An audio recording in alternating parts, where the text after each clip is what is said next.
আজকে আমি রান্না করছি হচ্ছে, এখানে আমি একটা না মানে অর্ধেক মুরগি নিয়েছি, অর্ধেকই অনেক হয়ে যায়। আর আলুটাও একসাথে মেখে নিচ্ছি, পরে আলুটা উঠায় রাখবো, মাংসটা শুধু কষাবো। এই যে সব মশলা দিয়ে দিলাম, এখানে দিয়ে দিলাম একটু বেশি করে পেঁয়াজ, নতুন পেঁয়াজ, তারপরে ধনে পাতা দিয়ে দিলাম একটু, কাঁচামরিচ, পেঁয়াজ পাতাটাও দিয়ে দিলাম, দিয়ে সুন্দর করে ম্যারিনেট করবো মাংসটা। তো এই যে আমি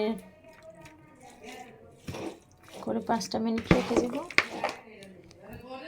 তারপরে হচ্ছে এখানে করব বেশি করে পেঁয়াজ পাতা দিয়ে শুটকি বোনা, কাচকি শুটকি বোনা করব।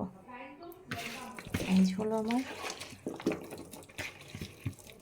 মুরগি ম্যারিনেট করা কমপ্লিট। এখন 5 মিনিট পরে কষাবো।